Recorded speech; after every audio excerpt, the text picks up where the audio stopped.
Day tonight. We're very excited about that. Thank you all for coming and making the time to be here. We're going to start out with prayer and the pledge, and I ask Mr. Blaise LeConte to lead us in that. Good evening, everyone.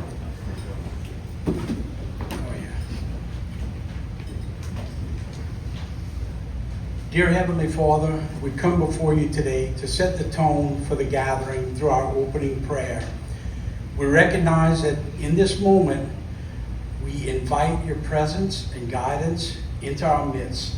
Help us to focus our hearts and minds on your will as we seek your wisdom and grace.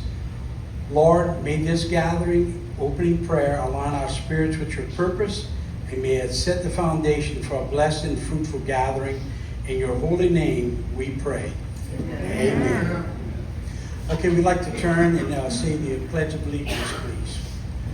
We pledge allegiance to the flag of the United States of America and to the republic for which it stands, one nation, under God, indivisible, with liberty and justice for all.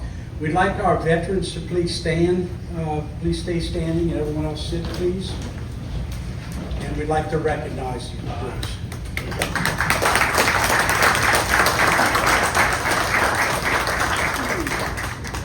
Thank you so much. Thank you for your service.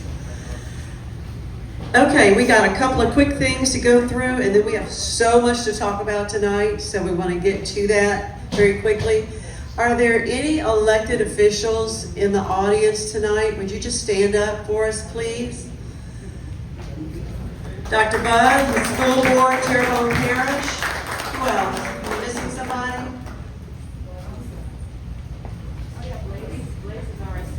Blaise, where are you? Republican State Central Committee. Republican State Central Committee. Yeah. Awesome, thank you. Thank you. Okay, real quick, we have a letter writing campaign going on tonight, and I'm going to explain to you real quick how to do it. And the purpose of it is they're about protecting election integrity. We oppose buying new voting machines, and we want secure hand-marked paper ballots. So with these letters, we're going to do a type of a handwritten campaign, so they have to pay attention. So there's 3 letters. There's a letter to the governor, a letter to the Secretary of State, and a letter to the Attorney General. They're all different letters, but the message is the same. So if you are in agreement with what we are saying, and you want to see paper ballots as opposed to hackable voting machines being purchased to the tune of possibly as much as $150 million, if you would just go get your letters in the back, you can do it anytime during the night. You're going to sign your name at the bottom of the letter, and then you're going to put your address on the outside of the envelope, seal it up. We will stamp it for you. We'll mail it for you. It's super simple, but it makes a difference when they hear from people. And handwritten letters are a step beyond emailing, even though emailing is easy. So we're just going to do it old school here and try to get some handwritten letters in people's hands. So thank you for considering that. Any of the people in the back will show you exactly what to do with that. I don't know if you noticed, but we had a commercial for our school committee. We have several different committees with We the People. Our school committee is dedicated to partnering with our superintendents and our school districts to make sure that we're getting books out of school libraries that are inappropriate for children and many other things. And we need some help, particularly in Terrebonne. And so there's a sign up in the back if you'd like to check it out. Put your name down, we'll call you, we'll tell you more about it, and we would love to have you. As always, we would ask you to sign up to be a member. And in the back, again, there's a little QR code, or you can do it by hand. You can become a paid member starting at $5 a month. It can go up from there. Or if you don't want to do that, you can just sign up to stay in touch. So either way, please be sure we get you in the system so we can let you know by text and by email what's going on and what's up next. Okay. I think that is all of my housekeeping. So I'm going to introduce Danielle Walker. Danielle is on the board of directors for We the People Bayou. She also has the podcast called The State of Freedom, and it's amazing. She, together with Chris Alexander, does that. So she's going to be our MC for the night with the panel, and like she knows everything, like everything. So she's perfect for this. So come on up. Far from knowing everything. Thank you so much, Vicki. Thank y'all for being here tonight. Y'all excited? Yeah. Yeah? All right. Let me pull up my notes. Okay, well, it is an absolute pleasure to be with y'all. It's an absolute pleasure to see the end of the legislative session. I know a few people in this area who would agree with me on that. We would be more excited than you are. Yeah, y'all might be more excited than me for sure. We have some great legislators with us tonight, as well as some vigilant watchdogs. And Senator Blake Miguez was supposed to join us tonight, but unfortunately he had to cancel. If you missed it, he did just announce a run for U.S. Senate against Senator Bill Cassidy. So we'll see how that goes. Yeah. And I would just ask that you would join me in welcoming our guests tonight. First, Beryl Amity, Representative Beryl Amity. She represents parts of Assumption, Lafourche, St. Mary, and Terrebonne. And then Representative Kathy Edmonston represents Ascension. Senator Big Mike Facey covers Lafourche and Terrebonne. Debbie Melvin chairs our legislative committee here at We the People Bayou community. Yeah, give it up for Debbie. And Chris Alexander, my co-host on the State of Freedom podcast, and subscribe if you don't already subscribe. And he is the founder of Louisiana Citizen Advocacy Group and spends a lot of time at the legislature testifying on behalf of We the People. So not We the People Bayou community, the broader We the People. All right, well, we have a lot to get through. I hope y'all have questions. And we're just going to see how far we're able to get. So I'm just going to ask everybody to try and keep your answers as short as you can, because we have so many topics to cover. But I know that some of this stuff is a little nuanced, and we may need to kind of drill down a little bit. So we'll just take it as it comes. Just don't get offended if I give you the wrap it up sign. Okay. Well, first up, Representative Amity, you had a couple of bills this session that I wanted us to take, maybe for you to take a few minutes to talk about. One was religious liberties, and another one was an anti-discrimination health freedom bill. Would you mind kind of outlining those for us?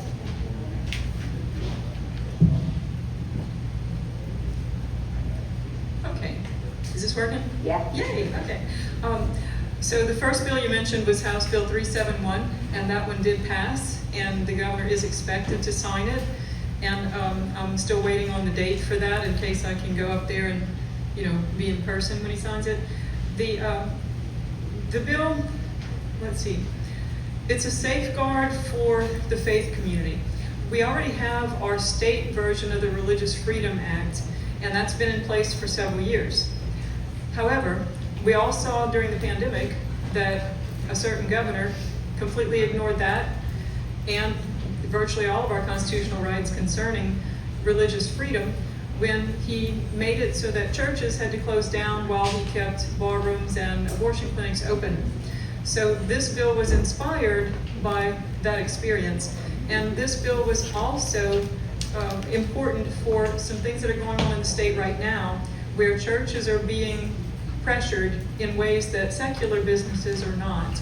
And specifically, I'm talking about churches who have opened their doors to their facilities so that their Sunday school rooms or their fellowship halls can be used for students to meet, like for homeschool co-op classes. It seems that the state fire marshal wants to call that a school, even though it's not. It's a church. It's a church that is doing a community outreach by allowing the use of their building. But the fire marshal has been pressuring certain churches to upgrade their buildings to the international building codes as they would have to if they wanted to truly open a school.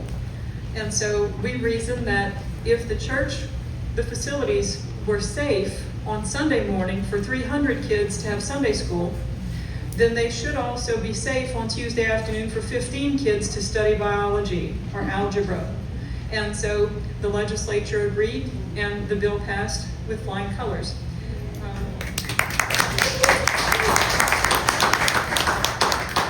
Thank you. Did we strip something from that bill though at all? Did it pass just like it was? Well, Representative Edmonston is asking, did we strip something from that bill, or did it pass just like it was? Let me quickly tell you the behind-the-scenes story. The bill, as it was originally proposed, was to protect churches, and it went to civil law on the House side. But the way that it was written, it would have gone to Jude A on the Senate side, which currently is known as the Kill Committee. So we added lots of education-specific amendments to it in order to get it redirected to the Senate Education Committee, which is much more friendly to both churches and homeschoolers. And we were able to successfully get it through the Senate, and they stripped off the extra amendments on the Senate floor so that they wouldn't cause controversy and get some no votes once it made it to the Senate floor. And so it came back to the House, and we polished it all up, and it passed, and it came out better than I expected it would. So, Yeah, me too. yeah. Congratulations. And, you mentioned a health-related bill. Yeah, the Yes. anti-discrimination one. Yes. I was just thinking about the pathogen one too, but that's a different story. So House Bill 555 is a bill that I carry, and we named it the Medical Freedom Act. And the purpose of House Bill 55 was to make it so that you would not be required to follow certain health mandates. Specifically, we said it was a right to refuse any medical intervention, and the definition in the bill for medical intervention was any pharmaceutical or biological agent or product designed to alter or restrict the biological functioning of the body, including immunizations. And the reason we defined it this way is because we really don't want to make it so that people can refuse to get a routine physical before they play sports or before they drive a truck. We really want to protect people from mandates that would require them to do things to their bodies that can cause permanent harm. And so that was the purpose of the bill. It didn't make it very far. We apparently have a large number of legislators who still believe, specifically about immunizations, that if I get an immunization, you need to get one too to protect me. Whenever I said in committee, if your vaccine works, then why do you need me to also get one? Amen. After committee, what I heard coming back privately behind the scenes was, if Rep. Amade brings that bill back to committee, she better have somebody else present it, because if she presents it, it's dead, because she was too aggressive. Wow. Okay. So we didn't get to bring it back to committee. I couldn't get a majority of the committee members to agree to hear it again. So we'll just bring it back next year. And we might find a way to bypass that committee. I hope you do. I hope you do. That's a disgrace, Representative Amade. And we shouldn't still be having these fights. We should. It should be, obvious. It really should. And by next year, I hope that it is actually easier. I hope that we do have a greater number of legislators who have actually followed the news, because the news is finally reporting things like, the flu vaccine doesn't actually prevent infection or spread of the flu. So why should my employer require me to get the flu vaccine in order to keep my job? Yeah. All right, I'm going to hold my fire on opinions on that one, but and just move on. But thank you very much, Representative Amade, for bringing bills to protect us against overzealous employers and governments. All right, next up, Representative Edmonston. You brought a bill this session, which did not really make it very far because I know you held it back, but it was a proposed constitutional amendment that would have brought some more transparency from government to the people. Would you talk a little bit about the premise of that bill? Yeah. And then why we are where we are now? Yeah. So I dropped the bill, and as you all know, when we voted on the amendments, especially Amendment 2, that I think probably failed in this parish, if I'm not mistaken. Yep. It did in mine, it did in every parish except for maybe 2. So is this working? Yeah, okay. Yeah. And all I heard from people all over the state was, why in the world would you put 7 or 8 things in an amendment? Make us vote on, we want to give the teachers a pay raise, but we don't want to take churches out from under the constitutional protection that they're under. And so I just heard it over and over and over. And I just decided that I would see if the people wanted 7 or 8 things in an amendment, or if they would prefer to have 1 thing per amendment. Well, I dropped the bill. We got into session probably maybe 2 weeks, and I recognized that Representative Emerson, Chairwoman Emerson, and a few other people were breaking the Amendment 2 up, and they were causing 1 thing to be in an amendment and doing exactly what I was planning on doing. So I didn't even drop it at all, other than, to present. I didn't present or anything, because I saw that they were doing what they needed to do. Now, if they come back, and I don't know what's gonna happen. I'm not even sure that with this climate that the amendments will pass, even if they're broken up. I really don't know. But we'll see as we go forward if we need to really carry that bill. But they did and I had a conversation with Julie Emerson, and I said, is this what y'all are planning on doing? Because I didn't hear anything from the administration. And when she said yes, and I saw several of our representatives that were bringing single object subject matter to the amendments, I decided that I would not do it, because I would have been totally berated if I did that. They would say, why are you doing that? We're doing what you want us to do. So anyway, yeah, that was the deal with that. Well, thank you. I Yes. think that they require more than 1 hand slapping to get the idea sometimes. Yeah. So maybe we can bring it back next session. All right, next up, Senator Facey. You had a handful of bills. You were Captain Controversy this session. Thank you for that. You had...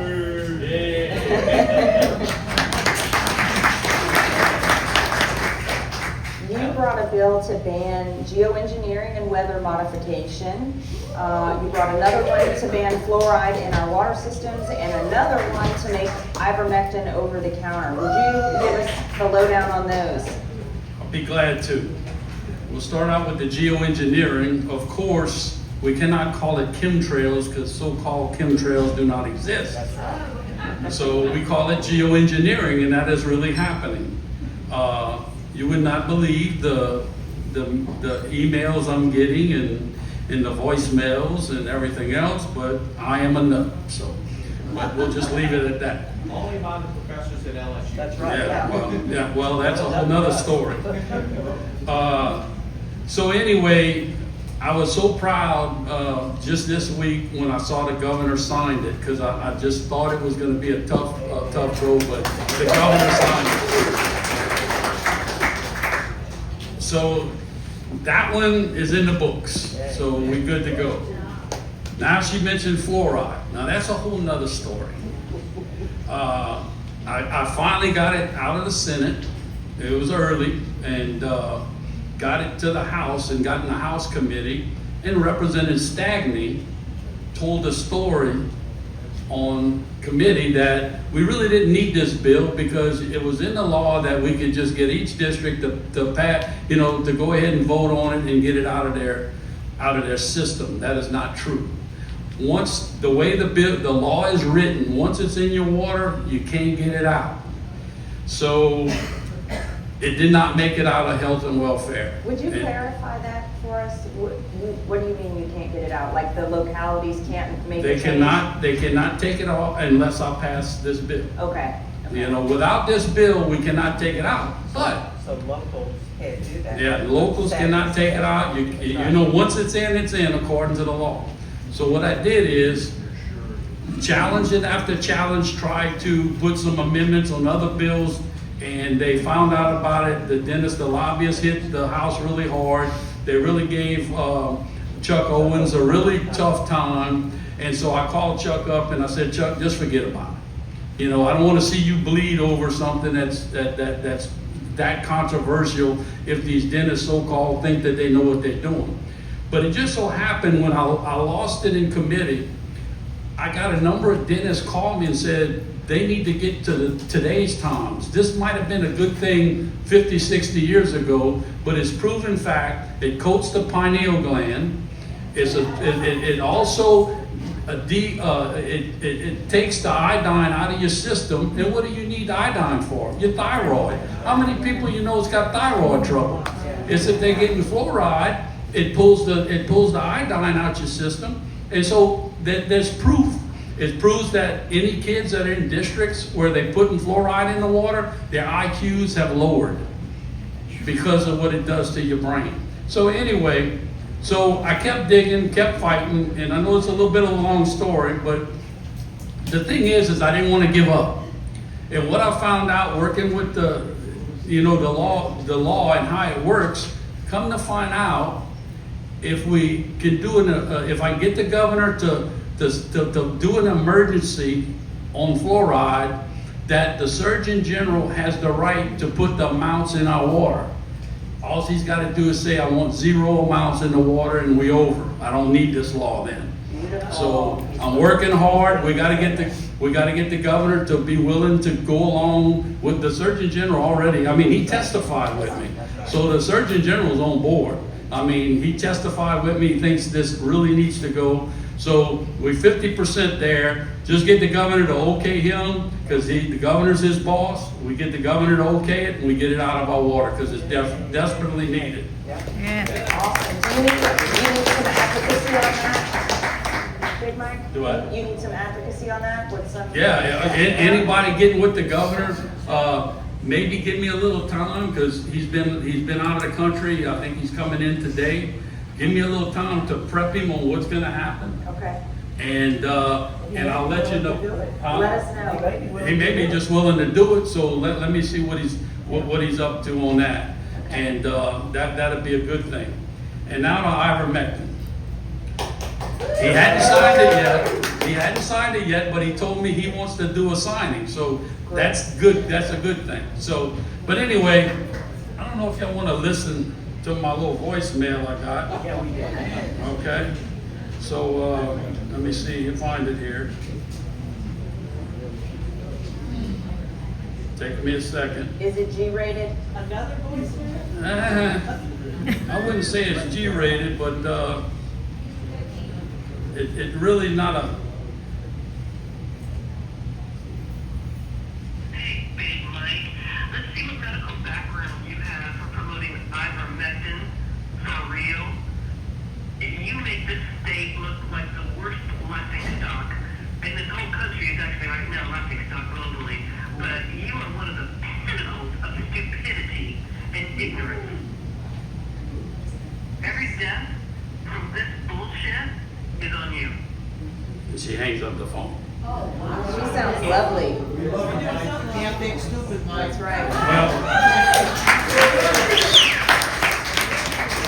I just thought I would play that to let y'all know what we go through to try to get this. As when we got a great Supreme Court win today. When I pushed to override John Bel Edwards on mutilating our children to change their sex identity, I was pounded about different things and how they're going to bring it to the Supreme Court. Well, guess what? The Supreme Court said today the states have the right to put that law in place.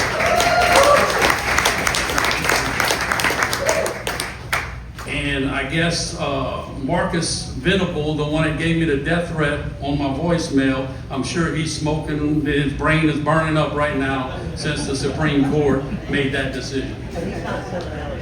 No, actually, I have to give it to the president of LSU. He worked with me really well on that.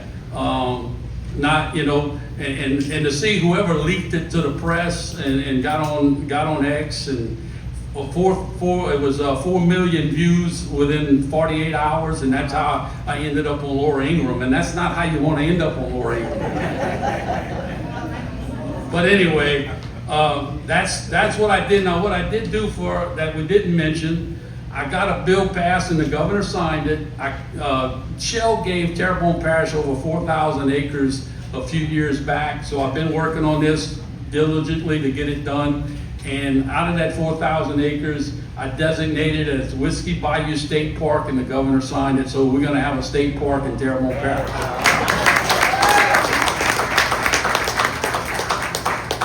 And I was gonna ask you about that. Okay, all Yeah. right, sorry I jumped the No, gun. it's all good. All right. Okay, Debbie, give us a couple bills from your report. I know that y'all have been tracking this relentlessly and doggedly and exhaustedly. Well, anybody that, Yeah, pass the mic. Oh, yeah. anybody that sent emails, that got emails from us as a committee, because we are a legislative watch committee, I appreciate it. We all appreciate it very much. And if you noticed on your seat, these are the bills that we the people followed, and the success that we had, and some that we were not happy about. But I wanted to talk about the MAHA bills. Great. And that means Make America Healthy Again. And we want to make Louisiana healthy again. And so there were two bills, both were from the Senate.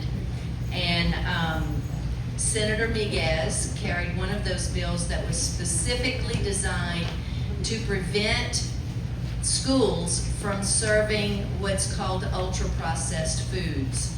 And those contain a lot of what is being banned were the food dyes and the seed oils and some words that probably, unless we look them up, we wouldn't know what they were.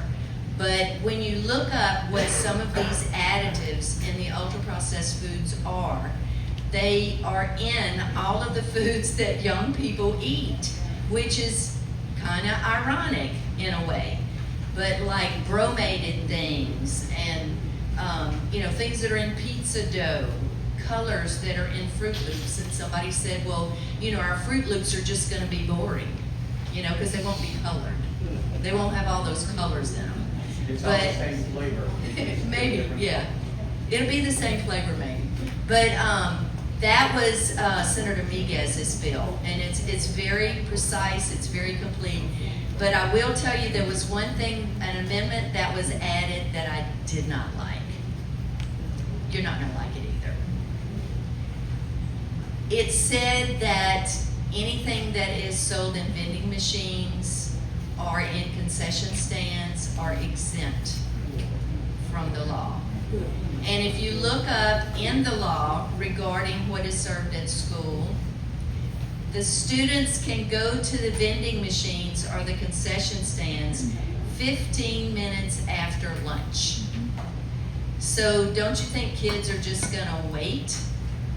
They're not gonna eat lunch in the cafeteria, and they're gonna wait until they can go and get food from the vending machines. So we're kind of back in square one. But I think that, and this, by the way, is not gonna go into effect until the 27-28 school year. So it's gonna give them time to make some of those changes. The big bill, the big MAHA bill, was from Senator McMath, and some of you in the audience probably knew that Senator McMath came to Houma, told us all about his bill, and I got excited when I heard what all he was going to be doing. So not only did he include the schools, but he also included food labels that we will actually know, and he has a longer list of ingredients than Senator Miguez's bill. It's really long.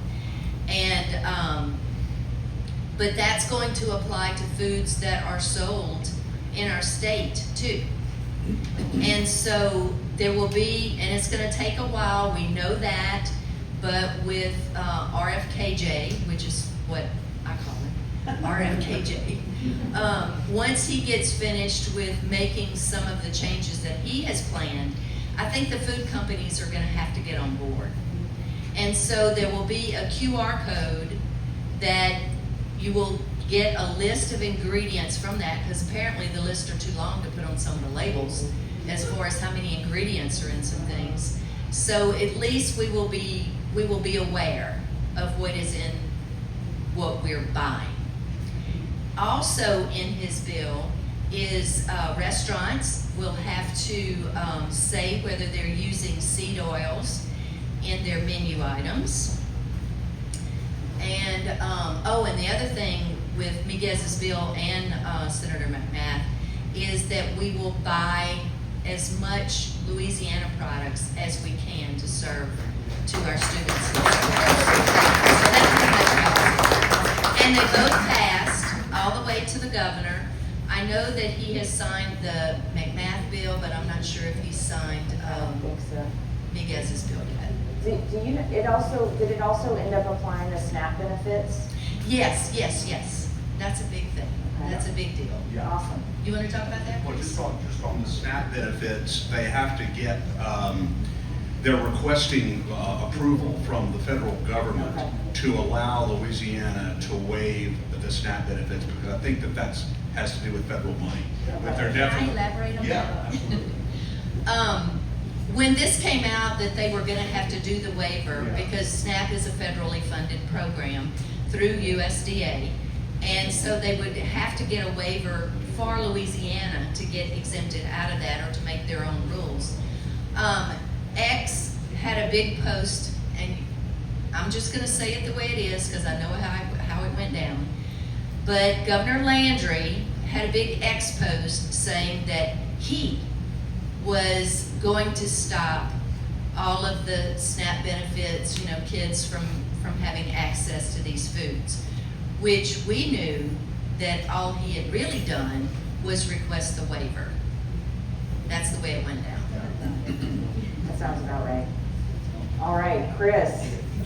Well, I mean, I'm going to be saying things that you already know and have heard just absolutely so many times, you almost hit me in the head It's one true. day. But, just a whole lot to talk about, but I want to focus, I guess I'm going to focus a little bit on the carbon capture sequestration and what went down in the legislature this session, and then I'll talk about a bill that was just absolutely horrible that's going to shock you all.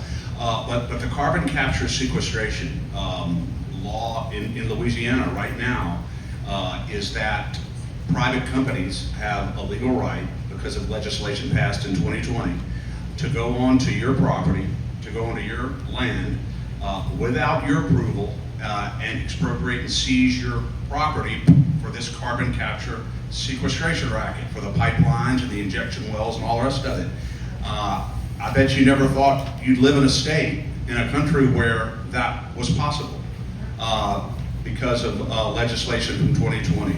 Well, there was a whole host of bills brought this session designed to roll back carbon capture sequestration in Louisiana, specifically with respect to two things: local authority to make the determination about whether they want carbon capture sequestration pipelines in their parish, and whether or not people should have to give up their land if they don't want to participate in these projects. And that's what these bills. And they went, and by the way, most of you probably know what carbon capture sequestration is. It's part of Joe Biden's big Green New Deal, where they're going to try to capture carbon dioxide from the atmosphere, capture it, and then transport it in these pipelines and then bury it underground, all to get us to net zero carbon dioxide emissions by 2050. It's the craziest thing you've ever heard, and everybody at this point knows that environmentally it's a complete and total racket, but it's being propped up with billions and billions of dollars of our money and federal tax credits, which is also our money. So we're paying for them in Louisiana right now to come onto your property without your consent, without your authority, for these injection wells. So that's the background for these very, very good bills that these fine Republican conservatives, like the ones up here right now, brought in order to protect Louisiana property owners and local governments with regard to this racket. The first bill up was HB House Bill, it was Chuck Owen's bill, was it 4? House Bill 4.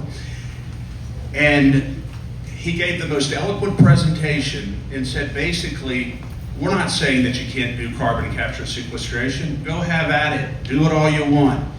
But allow local governments and local parishes to make their own decisions about whether or not they want this in their parish. You have no right, constitutionally or legally, to impose this on every parish in the state. He made a very eloquent argument about it from constitutionally, legally, and that bill And I can't tell you the number of citizens from all over Louisiana who were down there testifying in favor of not only this bill, but a number of other ones. I mean, the citizens overwhelmingly oppose the idea that a private company can go on to private property and seize the use of that property for this purpose, for their own economic benefit. A lot of people were down there. Well, the bill was killed by Republicans on the House Natural Resources Committee. And it was, inflamed people across the state, and we wouldn't be the organization that we are if we didn't say who they were. We have to say who they were, and representatives from right down here figured very decisively in the killing of that legislation. Joseph Ogeron, Jessica Domingue, Zerang, all three of them, and not only on this bill, but consistently voted against all of the legislation that would have helped to provide some measure of property rights and local autonomy on CCS, all of them. So, and there were other Republicans as well, but I mean, that voted against it. Jacob Breaux, I was told by Bert on the way down here, that it's pronounced Bro, not Broad. I'm from Shreveport, but Breaux. And others also voted against it, but those were the ones that were from here. So that goes down in committee. Another bill by Danny McCormick comes up, which would have imposed a 1-year moratorium on carbon capture sequestration in Louisiana, just so it could be studied more and really the effects, the dangers of it, because there's a lot of potential dangers from it as well. Just 1-year moratorium, and Neil Reiser sits up there and says, who was also consistent opponent of these bills, and said, but if that happens, I mean, these projects are all going to have to stop. And we're sitting there going, yeah, Neil, that's the whole purpose. That's what we're trying to do. We're trying to get the projects to stop for a year. So the same representatives killed that bill as well. The next bill that comes up there, Rodney Chamberlain, House Bill 380, which would simply have repealed eminent domain. Y'all know what eminent domain is, which is the idea we're just talking about. The private company can go on, seize your property, put the pipelines and injection wells in there whether you want it or not, whether you want them on your property or not. And this bill would have repealed eminent domain for carbon capture pipelines in Louisiana. The same Republicans killed his bill right there in the House Natural Resources Committee. Bill after bill after bill.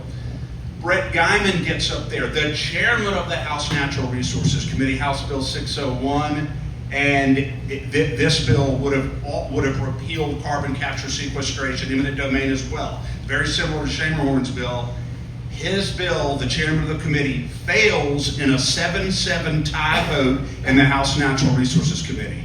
And that was basically when our group, we the people, and citizens from all over Louisiana began to stand up and say, there's got to be major pushback on this. And I mean, when you talk about the blowback from citizens across Louisiana on these Republicans, it was overwhelming. And I've heard on very good authority that they were feeling the heat from the people on how they voted on these bills.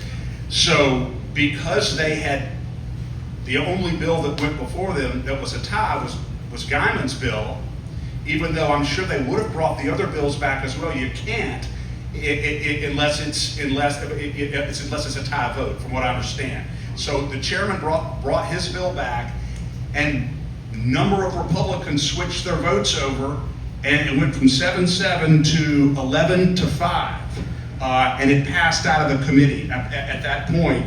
And Jacob Landry switched his vote, and several other Republicans switched their vote on the bill, but none of the Republicans from right here switched their votes. I don't know what it is, because I love the people here, and but it's just amazing.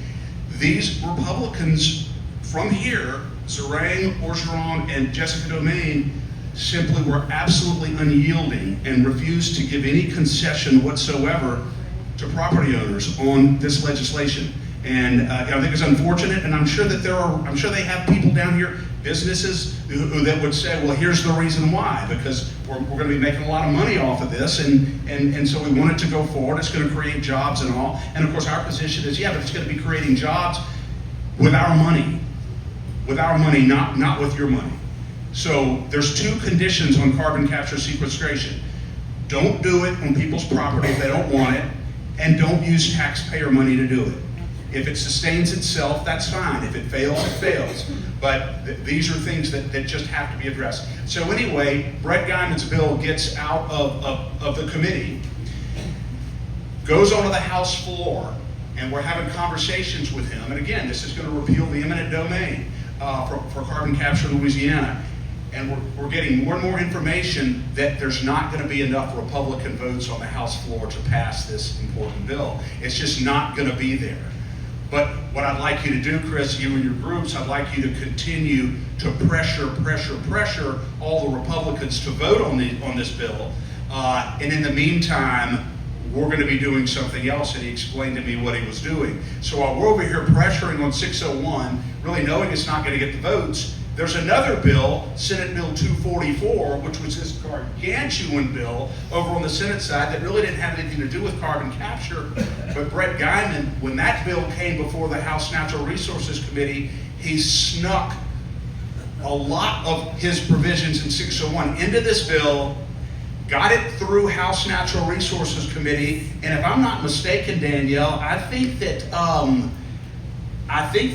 no, they didn't. Did Z Zerain actually vote? No, they still, all three of them. No, Jessica. Jessica. She supported it. Jessica voted for this, and I think Jessica also voted for the solar bill on the House floor, so she voted it out of there. So it gets out of committee, and the two provisions that he put in there were basically this, which basically kind of gut carbon capture sequestration in Louisiana. It says, the first thing it says is that in order to do carbon capture on people's property in Louisiana, you have to be what's called a common carrier. Under federal and state law, in order to be a common carrier, you have the burden of proving that you are transporting a commodity that is of public use and public benefit for the public, like oil, like gas, whatever it is. Well, I don't think that capturing carbon dioxide from the air and burying it into the ground is a commodity that for public use or benefit. So that's how South Dakota killed carbon capture up there. Brett Guyman put that provision in there, and one other provision that was hugely important, repealed the finding from 2020 in Louisiana that carbon capture sequestration is a public good for the citizens of Louisiana. Totally gutted that out, which means that they're going to have to go in and prove, for purposes of eminent domain, that carbon capture is a public good in Louisiana. Those two things right there at the 11th hour, after bill after bill after bill was crushed, are the reasons why Louisiana citizens will have some protection against this racket in our state on your property. And it was at the last minute, through some very creative thinking by Brett Guyman, that this got through. And so obviously we're very, very pleased about that. And he's got a great future ahead of him. And the last point, SB 36, which he also worked in there by way of an amendment, says that when you're considering whether to issue a permit for carbon capture, local opinions, the opinions and decisions of local governments, like right here, have to be given substantial consideration by the Commissioner of Conservation of Louisiana, whether he's going to issue a permit or not. What you say down here about whether you want it here has to be considered very seriously before a permit can be issued. Those three things right there are going to be in the law. Now, I understand that Governor Landry has not signed these bills yet.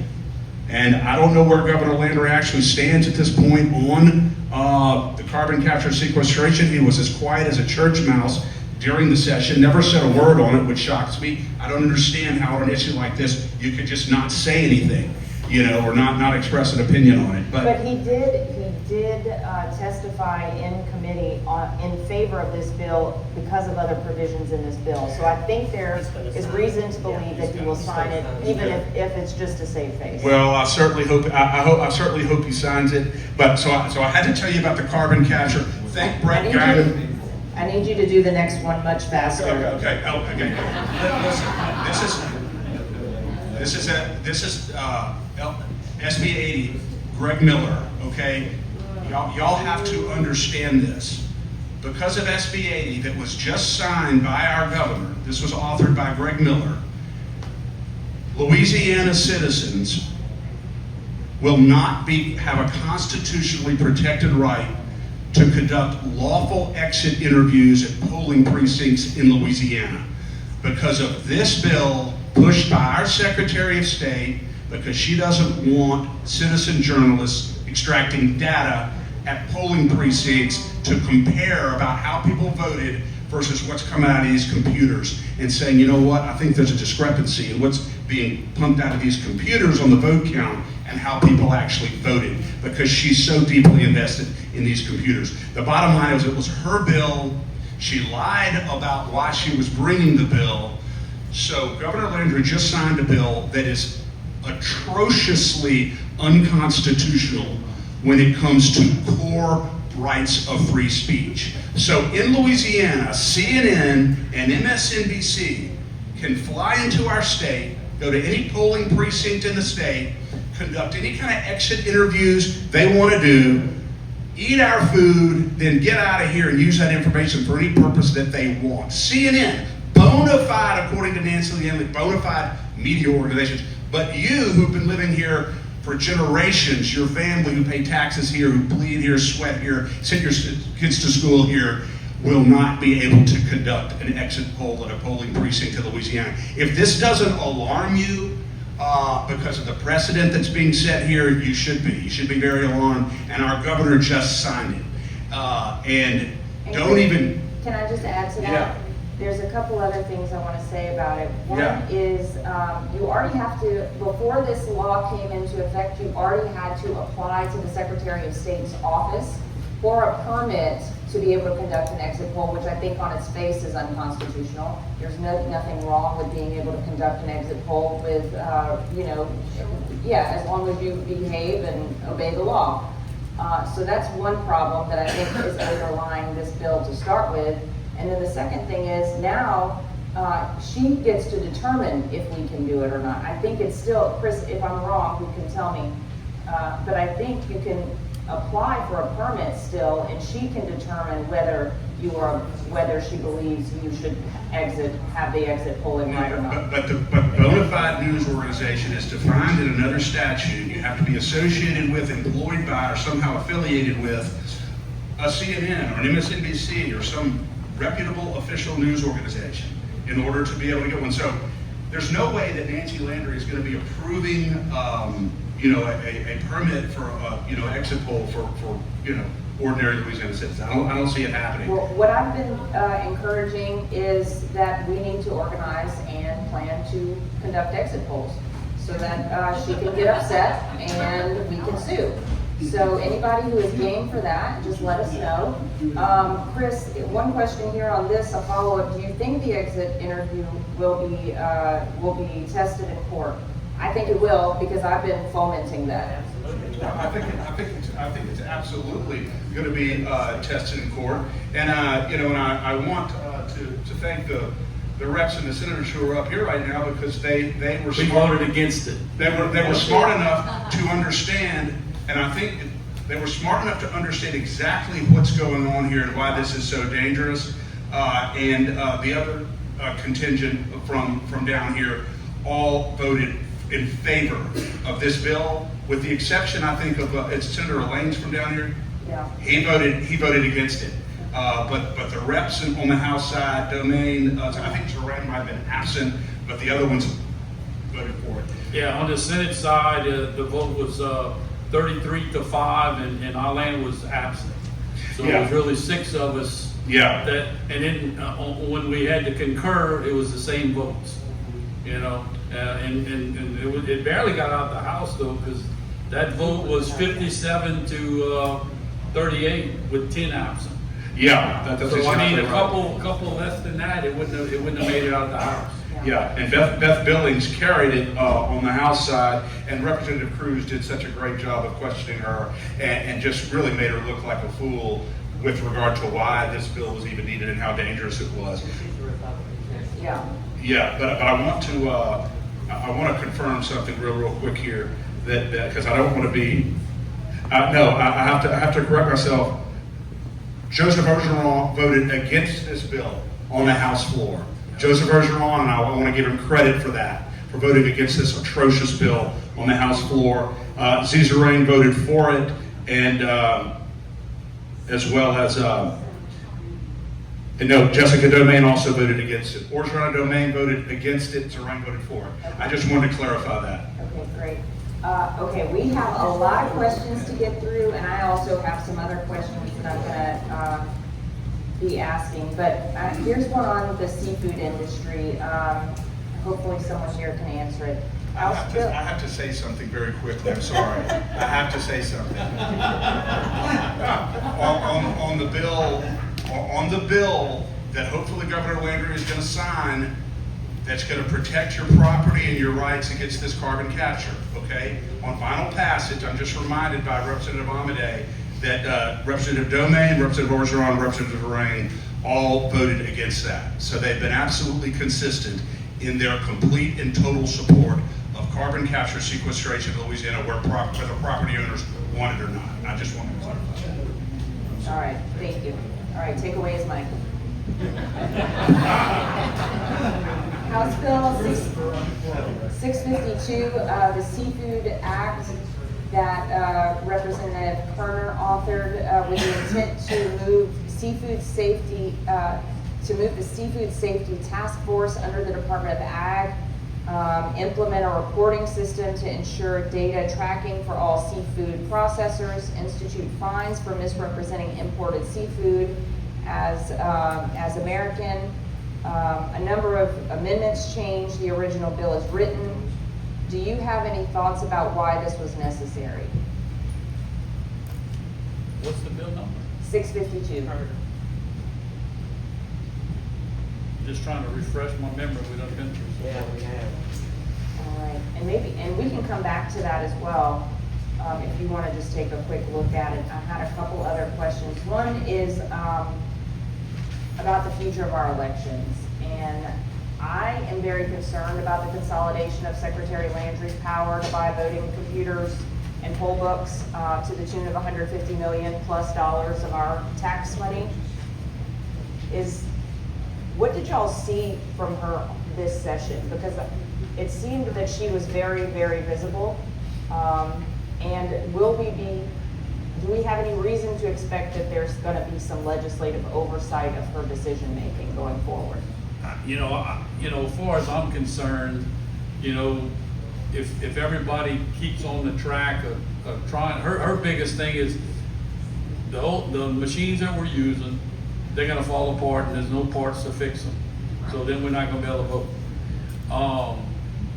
I don't know exactly, when they showed all the machines a couple of years ago when Senator Sharon Hewitt, they were confusing about what machine to use, because so she's supposedly locked down to one certain machine, and I don't know if it's the right one or not, but like you said, if we go to paper ballots, we don't have to worry about that. But I just don't know how and where it's gonna go. Yeah. The will of the legislature right now, y'all can correct me if I'm wrong, I mean, they're absolutely with the Secretary of State. Yes. They're not educated in what we're educated in, and until they are, they're never gonna vote against her. So what I would suggest, like I always do, is there's gotta be a deluge of the public that just says, absolutely not. We are not wanting these machines. And basically, I guess, I don't know if it was this time or not, but it was a bill this time that gave her the opportunity to not even do a contract. She could just do what she wants to do. Yeah. But when I tell you that the legislature said it may be different. Well, I can. Okay, but overall, the will of the legislature is gonna have to be changed by the people. Yeah, and to back up that fact of what she just said, I had a resolution that I had, and I knew I couldn't get out of committee, and it would have more designated on how she needed to and find what process to use. And it even asked her, and she brought me some letter from the president saying she met with the president and his group, and it allowed her to do certain things. But the letter didn't. I didn't see that in the letter. So I fought to get the resolution, but not knowing I didn't have the votes because I'm on that committee, you know. But it was no way to get it out of committee. So we got to work harder, like she said, on educating everybody on what we need to do for our vote machines, because we will be spending over $100 million on this. So then you're gonna be stuck with it for the next 25 years. And I know you were concerned about blowback, Big Mike. I know you were concerned about blowback on that because of some bills you had pending that were controversial. Right. But we would love a record vote so that the people could come down hard on the people And that vote against it. I would have been glad to do it, but guess what? We're in politics. And for me to get ivermectin and all these other things passed, I had to back off of that. So one of the things I did do that, I don't know if you're gonna even bring up, but it's important for Terrebonne and Lafourche, is the Sackett case went to the Supreme Court. It's about what's a wetland and what's not. And so I worked with our levee boards, and I passed that, and the governor signed it. So it establishes what's a wetland and what's not. Because what happened, the bureaucrats had got so strong when the Environmental Protection Agency got this much spunk in them, all of a sudden over the years, they just kept stretching out, and they were claiming everything was a wetland. So our levee boards were paying millions of dollars on mitigation to save us from flooding. And so now this law was passed by the Supreme Court, and what I did in Louisiana, I pushed it to make sure we start paying attention to what we can do, and it should help out on construction and save people on wanting to do some kind of developments and all that. So I thought that was important to talk about, because that was kind of a silent bill. Good job.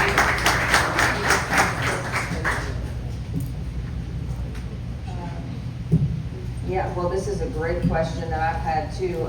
Someone from Facebook Live asked, who exactly from the Trump administration did Nancy Landry meet with? Yeah, that's a good That's a question. I think it's I asked that a great question. Can I say something? Please. On elections, Senator Hodges asked that question too, and I'm just gonna say, I'm not saying it, but it was reported that what she was given as far as an answer was not true. So I know that she had a conversation. I just wanted to say, to give you the rundown on your legislature, we had House Bill 590 by Representative Spell that Louisiana ban on foreign election funds did not make it. I'm sorry. Yeah, Huh? it died in the Senate. Yeah, right. We know why now. Well, it doesn't matter. The point is, it does matter, but the point is, this is our legislature. Yeah. Trump's calling.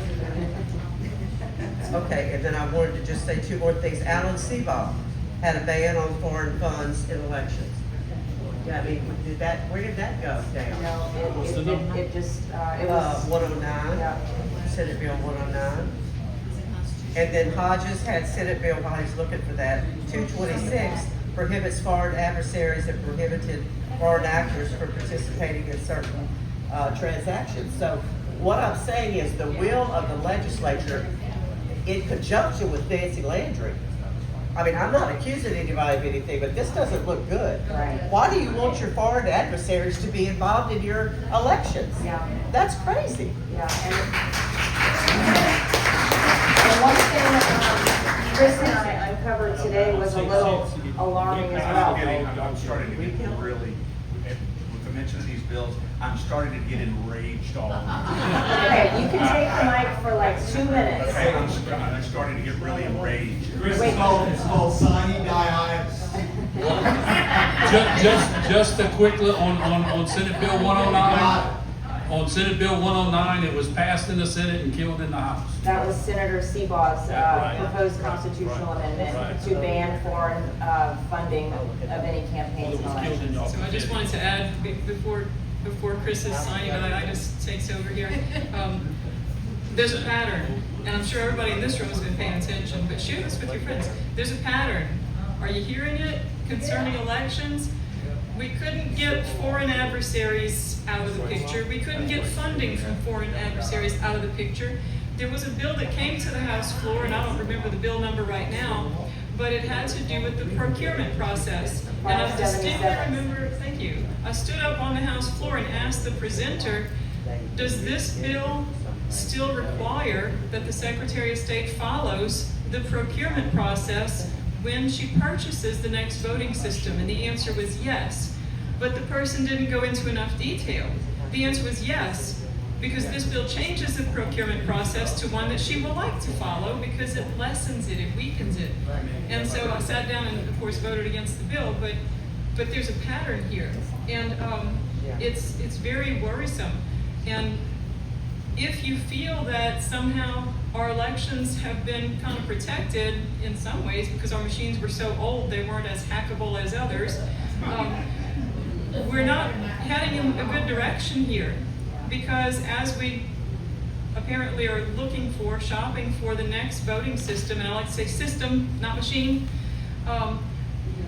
it seems that what the legislature has been trying to do to put some safeguards in place, none of it passes. I don't know if anything, maybe you can refresh my memory and help me feel better about this session. If you can tell me any bills that got passed this session that move in the right direction as far as protecting us in our election systems, because I can't think of any right now. No. I would say, Beryl, in response to that, the only thing that we were successful in doing was killing some absolutely awful bills, but a couple of the really bad ones got through, including, you're exactly right, allowing Nancy Landry's procurement process with voting machines to basically be totally concentrated in her hands, where she went from a competitive bid process where all potential vendors get to submit bids and compete equally for this contract, including people who want secure hand-marked paper ballots to show the system, how it works, the demonstration, everything. We went from that to what's called an invitation to negotiate that was just passed last year by the same author of the bill this year, probably so he could do exactly what he did this year, an invitation to negotiate. And he's a Republican. He's a Republican, Daryl Deschantel, which now allows Nancy Landry to extend an invitation to negotiate to as few as one vendor, one company that she probably already wants, no competitive bid, no transparency. This is what we're going to do. And it's absolutely horrible that she did this. The only thing we got was some good concessions out of her on the record in the committee because of Senator Miguez, where she says things that are very important that we're going to absolutely hold her to. That she's not going to be purchasing any computers from any foreign country anywhere, no component parts from any foreign country. There's going to be oversight by the legislative committee, all this stuff. So she's on the record stating a lot of things. But if you want to know how important grassroots advocacy is, please listen to what I'm fixing to tell you right now, because I could sit here and talk to you for 5 hours, but I'm going to talk to you for 1 more minute, okay? That's right.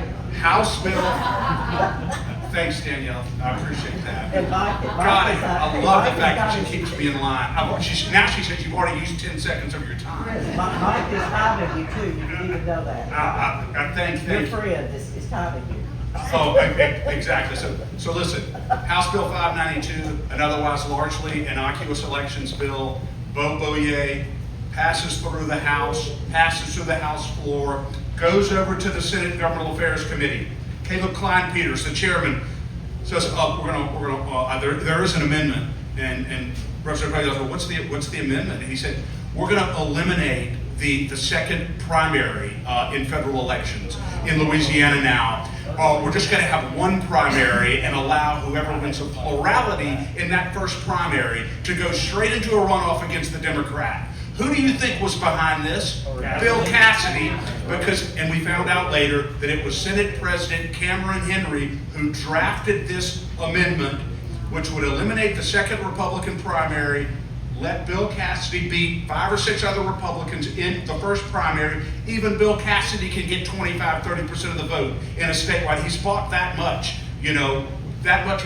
So he goes straight into a runoff, skips a second primary, head-to-head against a Republican, goes straight into a primary with a Democrat, and probably could win against a Democrat even now in Louisiana. And he walks right back into the U.S. Senate. And it's the Republican chairman, it's the Republican president of the Senate, Cameron Henry, who wanted this to help Bill Cassidy go back to the Senate.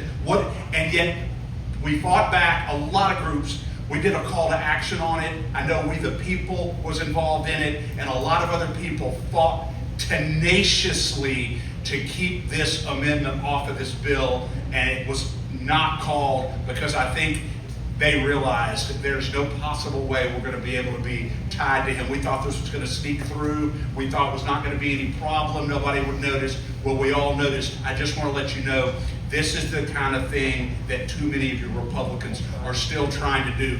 A Republican legislature came this close to walking Bill Cassidy back into the U.S. Senate. What does that tell you about how badly we need grassroots activism in Louisiana to do exactly what they're saying, which is true?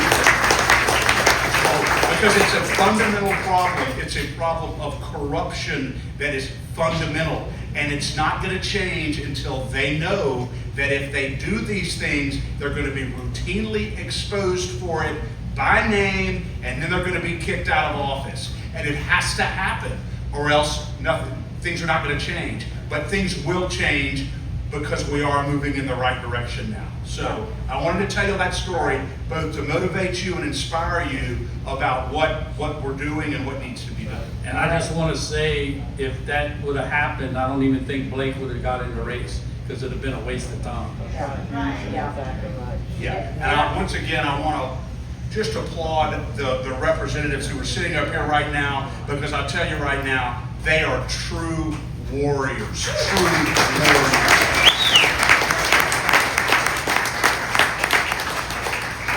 They are, and I want to also mention, first I was going to have you mention it, but can't be trusted. So I'm going to just say the Cliff Notes version, which is there was a sweeping campaign finance reform bill that Chris and I dug into this morning, and you should absolutely catch our episode from today if you haven't. We're doing a 4-part series, so we have a lot more time to go over the bills than we have here tonight.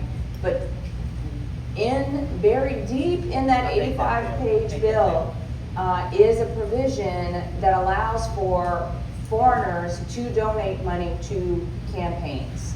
So the reason that Annie Spell's bill did not pass and the reason that Senator Seaball's bill did not go forward is because they want foreign interference in our elections. That is spelled out plain and clear. Yeah, absolutely.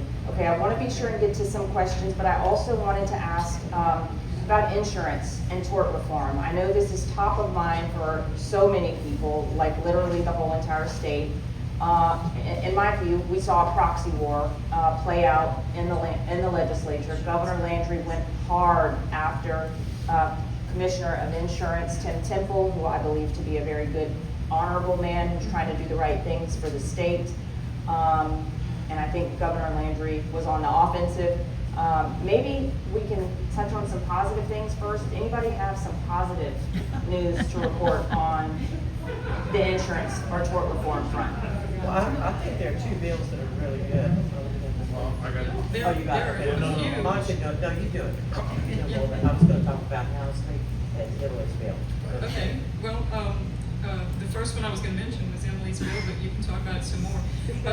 Okay, closer to the mic. There you go. All right, so one of my favorite bills on insurance that did pass this session was House Bill 431 by Chenevere.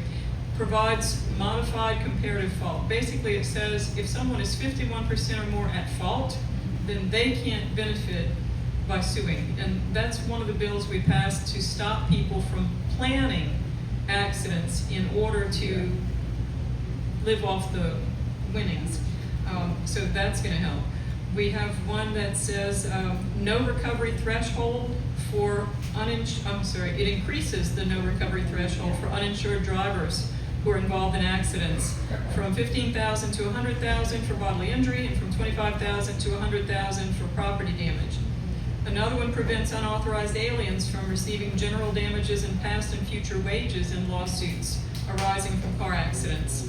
And I'll let Representative Edmondson talk about the housing provision.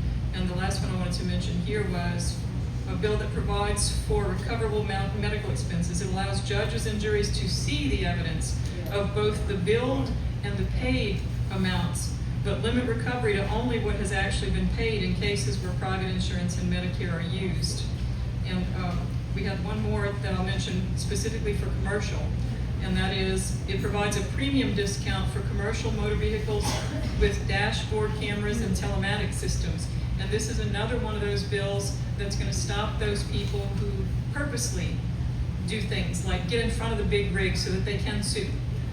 Because what's on the camera should show whether the driver of the commercial vehicle was truly at fault or whether they're being victimized. And I'll turn it over Is to that Shamahor's bill? It is. Yeah, Shamahor. okay. I was just gonna, talk about the, do y'all know what the Housley presumption is? I think I know. Well, let me just make sure I know. Okay. So, Michael Mellerin had HB 450, which overturns the Housley presumption and institutes stricter standards on proving if an injury truly is the result of an accident. So what Housley is, do y'all understand that? So Housley was a legal presumption that if you had an injury or an illness after an accident, the court automatically assumed that it was caused by the accident. So that's not gonna happen anymore. We're not gonna automatically assume. We're gonna dig in, we're gonna be more transparent, and we're gonna be able to find out exactly what we need to know. And then there was another one that I wanted to talk about. Beryl, did you talk about Mike Reese's SB 231? Yes. You did talk about that? Okay, that's all I've got. More transparency is what we heard all through the session, that's what we were doing in insurance, was trying to make things more transparent. And I really think we did that. I think we had some good insurance bills. Now, whether or not you see your premiums go down right away, I can't say, but we certainly hope you do. I don't And know you're if on they'll the ever. insurance committee. You're on the insurance committee, Me? right? No, not anymore. Yeah, I got off too. Oh, okay. I was just gonna- But anyway, I just say that we did pass 20 bills. How many the governor's gonna sign? Hopefully all of them. And one of the things, didn't we pass the one where if a lot of times these insurance companies for their rates, they put their advertising cost in the cost of doing business. And did we pass that? Yeah. And so, yeah, and it's already signed by the governor, where it's like Allstate does the Sugar Bowl and they spend millions of dollars Of our money. because they put that in their cost of what it costs for their, to do business. So anyway, anything that they do for advertising cannot be put in to their costs so they can raise their rates. So I thought that was an important. There's one more property insurance bill that I wanted to mention before we change the subject from insurance, and that is, there's a bill that has been passed, it's been sent to the governor, we'll see if he signs it, it's called Stated Value Homeowner Policy Act. And that's where, let's say your house is valued at, pick a number, your house is valued at $200,000, but you only have $50,000 left on your mortgage. You're not under this, you're not required to insure the house for $200,000. You could insure it for less and take the rest on, the difference on as a risk, a calculated risk. The bill originally said that insurance companies must provide this, but in order to get it to pass, they had to make it a may. So not every insurance company that does provide homeowners is going to agree to do this, but if it's something you're interested in, shop around. And also wanted to say that the insurance commissioner has told us that a number of insurance companies have now requested and been given permission to write residential and commercial property insurance policies. So if your new bill comes in and you don't like your premium, shop around. You might be surprised to actually find someone who is writing in this area and who could give a lower premium than what you're currently, what you're about to be paying.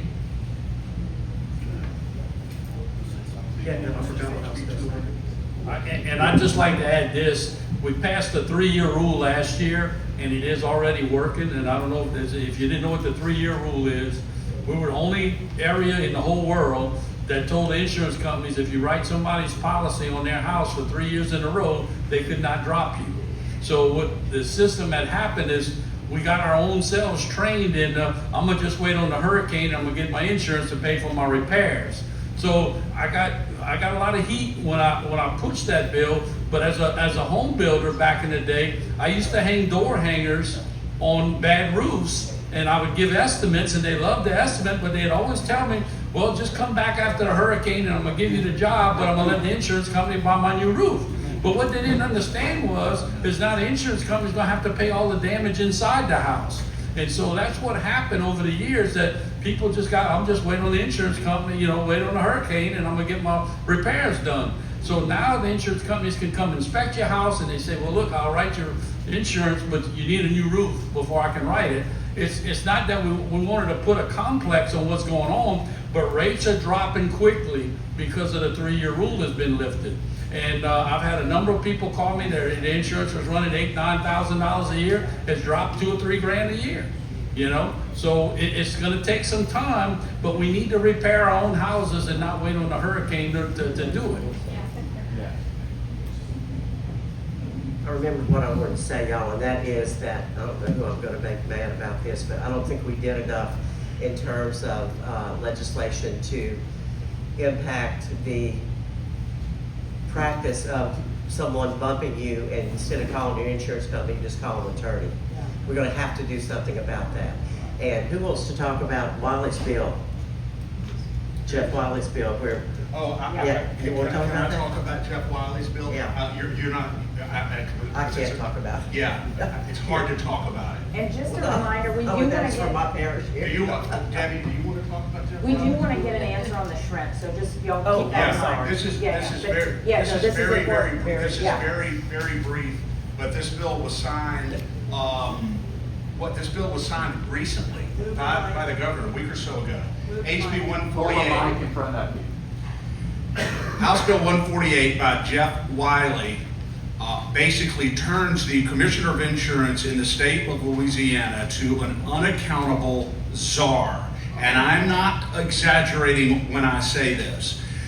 This bill this law will allow the Commissioner of Insurance to raise rates anytime he wants, to lower rates anytime he wants, to order policyholders to pay, going back 5 or 10 years or however long he wants, to pay more premiums. If he goes back and studies it and says you haven't been paying enough premiums, he can order the policyholders to pay more. He can order insurance companies to refund money to policyholders if they have been charging too much. And guess what? There is no actuarial criteria whatsoever required when he makes these decisions. These can be entirely political. All the bill says is that in making these determinations about whether to lower rates, raise rates, order refunds, or order policyholders to pay more money, all he has to do, he may consider real actuarial principles or market conditions in making these determinations. So what do you think insurance companies are going to do now when they see this guy, this insurance commissioner with this kind of power, with no moorings whatsoever and no requirements and no accountability? I cannot believe that this bill passed. It is going to undermine what could have been some very significant strides in lowering insurance rates in Louisiana because of some of the legislation there was. But this does not help. It hurts badly. And Chris, maybe just a point that this is not something the Commissioner of Insurance himself asked for. Commissioner Tim Temple, exactly. Commissioner Tim Temple, this gives him a lot more power. He doesn't want it because he understands the danger of this. These are decisions that should be driven by market principles, market conditions, what the market will bear. What happens when a commissioner of insurance has a political opponent who ran against him who happens to be in the insurance industry, or even a citizen who opposed his candidacy and came out against him? You don't think there's going to be some political retaliation there? I can't believe our governor just signed a bill placing this kind of arbitrary power in the hands of one man. It's absolutely unbelievable that he signed this bill. It's because the governor thought it was his bill point. If that bill gets passed for the It was Governor Andrews' bill, yeah. Yeah, Promoting the bill. exactly. He He was advocating on its behalf. Yes, he was, before the committee, but at least at that point, Jeff, when he was testifying in committee, at least the bill said that he was required to base his decision on actuarial principles. There was some accountability. Then it gets out of that committee and goes over there, and that was stripped off. It went from shall to may. So right now, he can Who do did that? Who was the literally whatever he wants. Who was the author of The that? amendment, Jeff Wyman. Yeah. um, That's. I think it might have been Wiley on the floor. I voted against it on both times. I know you did. You know, but, you know, there's only 8 of us that voted against it, that's the scary part. Well, The and, scary part is there's only 80 y'all. yeah. There's only 80 y'all. The rest of them, I mean, they're useless. And yeah, exactly. I read your lips, Debbie, and Royce Duplessis, a Democratic senator, brought a bill. Do you want to talk about it, Debbie? Can we pass the mic? I can. I mean, all I really know is what Bill said. Royce Duplessis is a Democrat, and he proposed a bill that the governor would appoint the commissioner of insurance instead of that position being elected. So it just kind of sounds like to me there was a little bit of a plan there that then he could have more influence over The whole entire industry. the insurance industry. Yeah. Right? It did not pass. It did not pass. S&G, I'm on Senate Government Affairs, I think we didn't let it out. Yeah. I think it got out of committee. It did get out of committee. It just didn't go to the floor. It didn't go to the floor. Yeah. Well, we knew something was gonna happen. All right, anybody have some answers for me on the shrimp industry?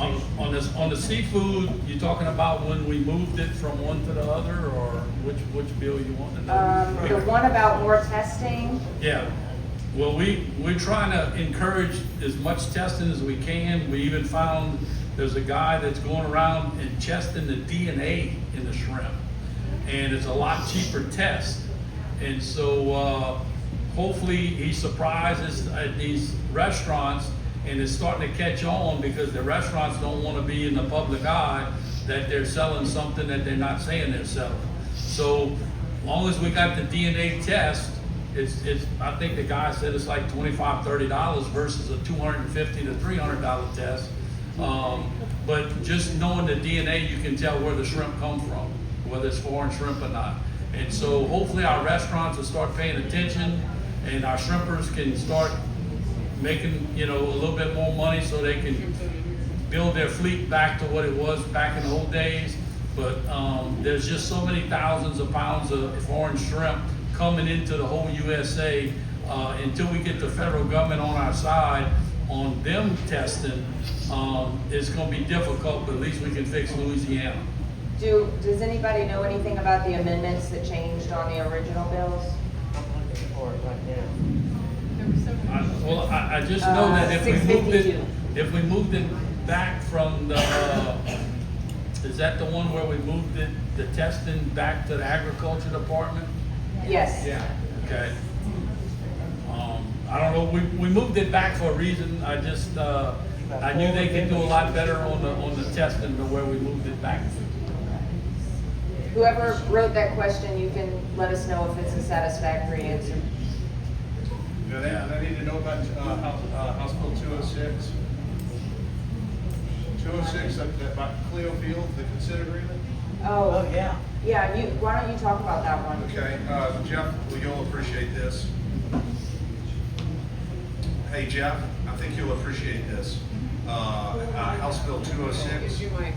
Mike? Closer to the mic, That Chris. was brought by Michael Meller, and House Bill 206 basically would have allowed, if it had passed unamended, would have allowed the legislature through just a joint concurrent resolution, even remotely, emailing your vote in, to ratify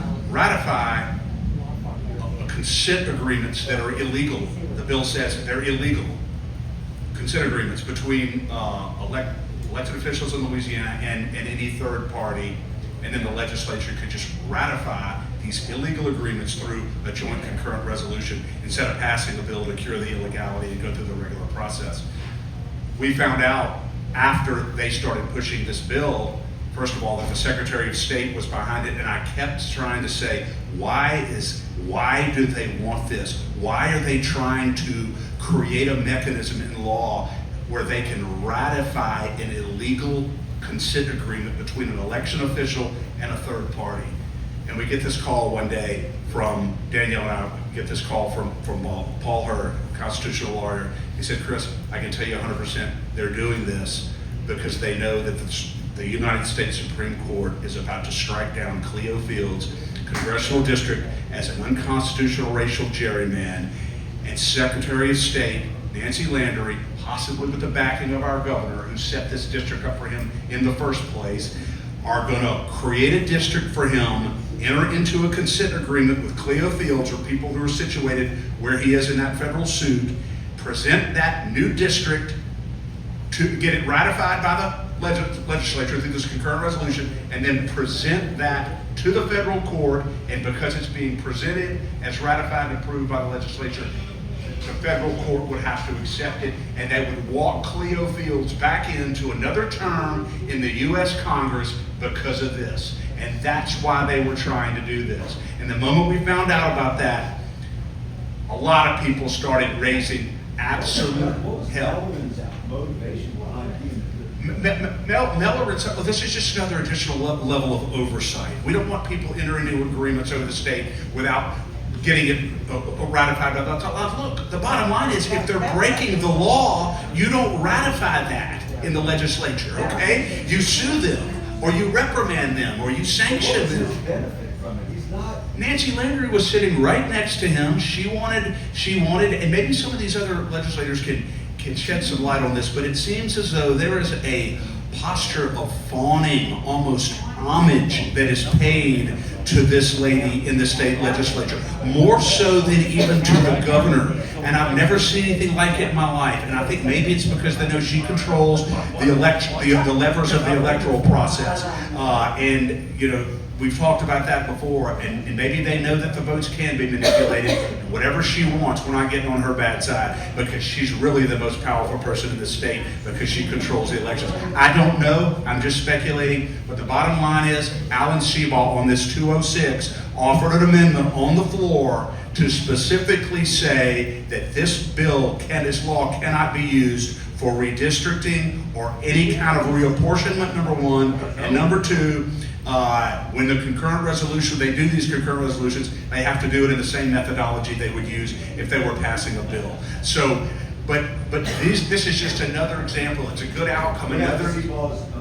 Yeah, no, it passed. The Seabaugh's amendment fixed the bill. Fixed the bill. But that's his own law partner he's going against. It is what it is, but we got to do the right thing. So I did vote for the amendment, and I did vote for the bill after it was fixed. Yeah. And so it was a Democrat versus Republican vote at that point. And they asked Seabaugh, well, why are you bringing the amendment? He said, well, it's because some people don't really know what the bill does. So he was trying to save face for his friend. We know exactly what the bill would have done if it had not been amended. And so hopefully, God willing, Cleo Fields is in his first and last term in the U.S. Congress. Yeah.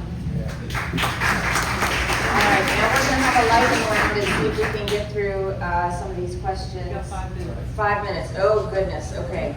The Secretary of State has said that with the new computer voting system, we'll be able to do audits every 4 years after a presidential election. Do you think this is often enough? Do you think every election should be audited? Do you think audits should be random and done publicly? Yes. Okay. Good job. Often, random, in public. Perfect. For Dick Knight, the bill you passed during the 2024 session that would require proof of citizenship to vote, wasn't that supposed to have been effective Jan 2025? Where is that now? Has it been enforced? All I know is it went into force. Whether they enforcing it, we would have to check. They're not enforcing it. They're not enforcing it because I can tell you right now, Nancy Landry testified 3 weeks ago in front of a committee on another bill, and in direct response to a question from Senator Gary Carter, he said when someone's filling out the registration form to vote, and they attest on the registration form that they're a citizen, but they're not, they're lying, what kind of vetting do you do? Isn't there a bill, wasn't there a bill that passed that requires, so this is a Democrat asking this, and both she and her first assistant, First Assistant Secretary Newsom, both said that it's basically on the honor system. It's an honor system. All right, okay, we gotta move on to the next question. So they're not enforcing the law. Yeah, they're not. Very important law. Well, we'll have to work on that. Yeah, we will. You can only do so much, Mike. Someone's asking, did a no Sharia law pass and was it signed by the governor? I haven't seen anything like that. Okay. Is there funding for the Whiskey Bayou State Park? There's not no funding this year, so I could get it through, but I'm working with the Lieutenant Governor very close, and what he's done on other state parks is did a lot of public-private partnerships that is almost to where the state is, general fund is hardly having to put up anything because the public-private partnerships are working real well for building cabins, campground, and so forth. And what I want to do at Whiskey Bayou is get a lake built and put kayaks. And Shell has, since they donated, they asked me would they, and I said absolutely. They want to put a butterfly sanctuary in, and also another group, Ducks Unlimited, may want to put a duck sanctuary. And so I'm working on it, and as we all work together. So I'm welcome to any ideas, but it's 4,000 acres. That's a big piece of land, so we can have one of the nicest state parks in the country if we do it right. Awesome. All right, thank you for that, Mike. Explain the issue with CBS. The media isn't giving the facts. Somebody, there we go. Okay, so the bill was supposed to make it so that, the bill that didn't pass, was supposed to make it so that a pharmacy could not also be a PBM. A PBM is a pharmacy benefits manager. The PBMs are the ones who control pricing.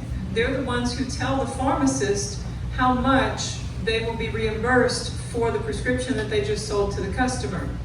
And so what's happening with CVS is they've been caught playing both sides of the fence. They have been both the pharmacy and the PBM, and they have been dictating prices in ways that would make their competition go out of business.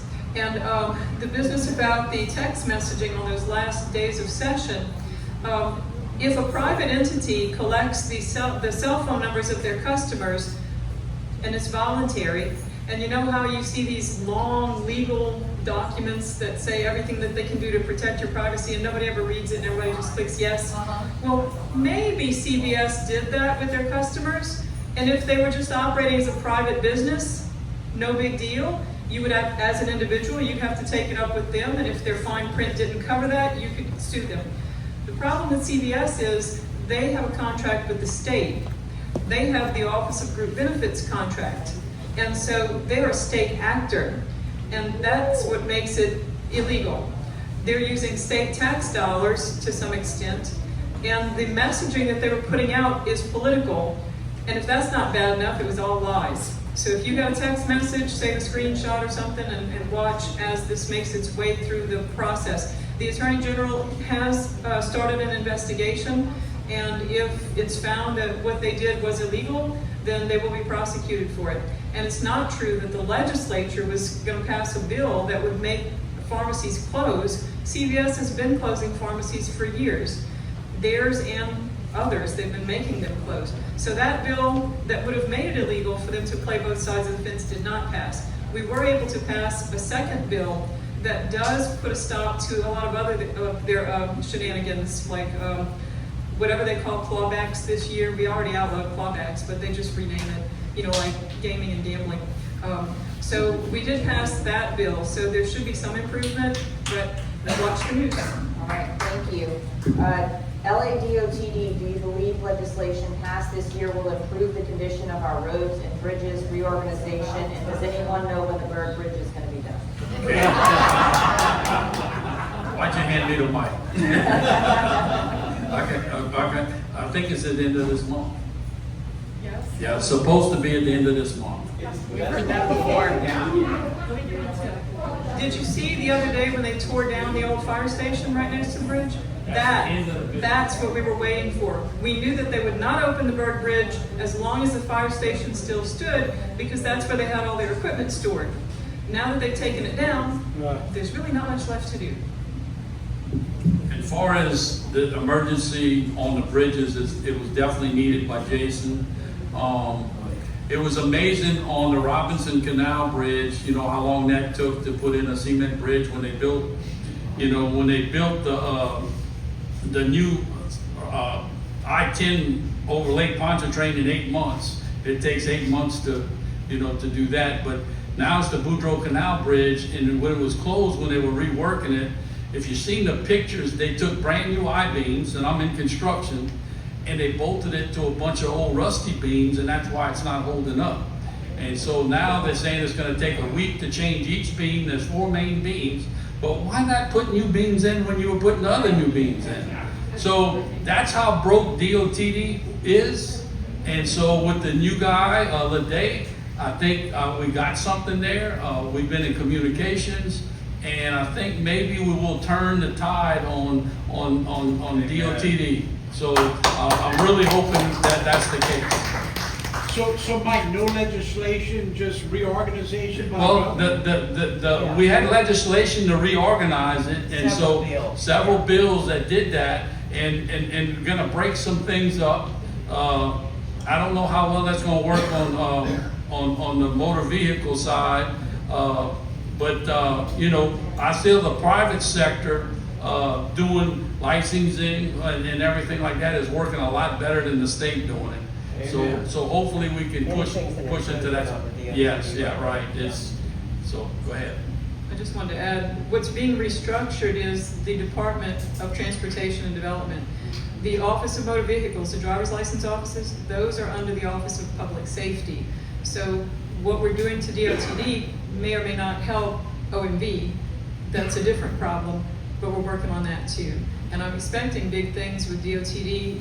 It's a different atmosphere since about a year ago when I'm working with the 3 DOTD districts that cover my house district. They're actually responsive. They come to my town halls and they give updates on roads and stuff. That had never happened before. So y'all keep praying for DOTD. They're changing. And there was some procurement reform done as well for DOTD's.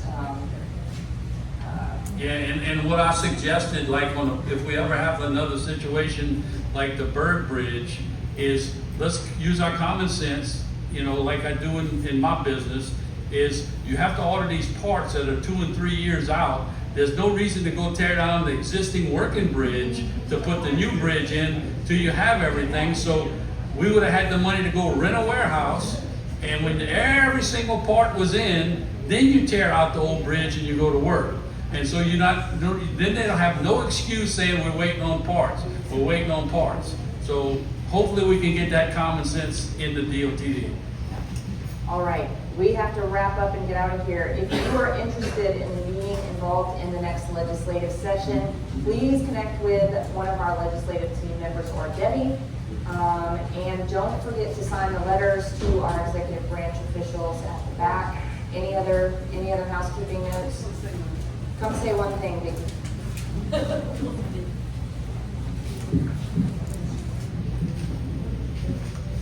I just appreciate this so much. If this doesn't show you how important it is to watch and listen and heed calls to action, is it a hassle? Yeah, I could be drinking coffee instead of sending an email.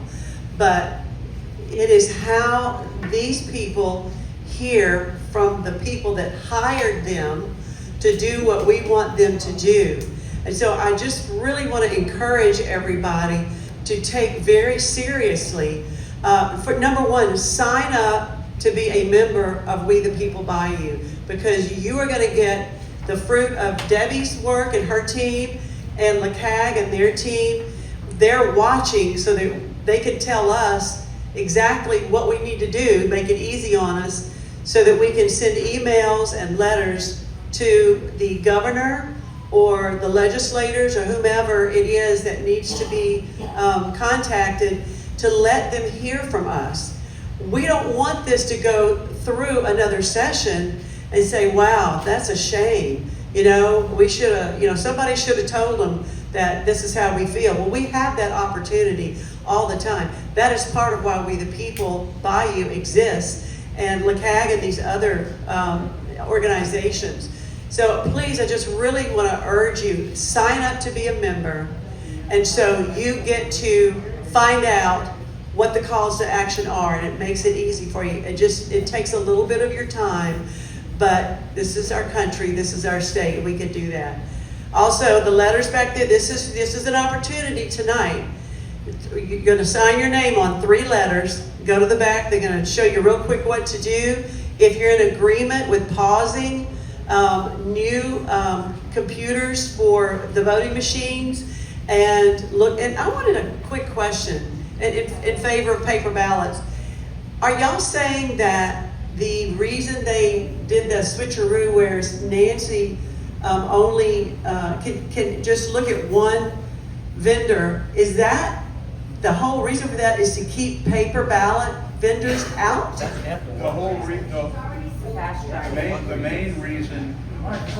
The main reason she's doing this is because she is trying as hard as she can to get to the finish line and make this investment in these computers before the results of President Trump's executive order on election security come down. He's ordered the DHS, in conjunction with the EAC, Election Assistance Commission, to do a deep dive into these computer-based voting systems to determine whether they are hackable, whether they are vulnerable, whether they're subject to malicious software. So basically, she's in a race against the clock.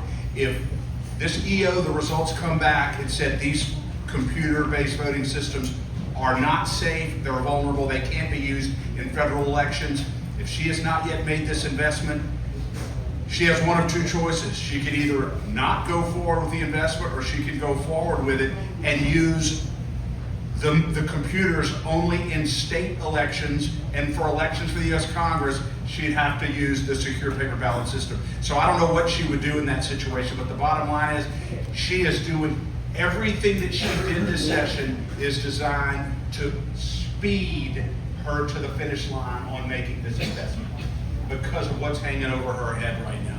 Yeah. Go ahead, Bert.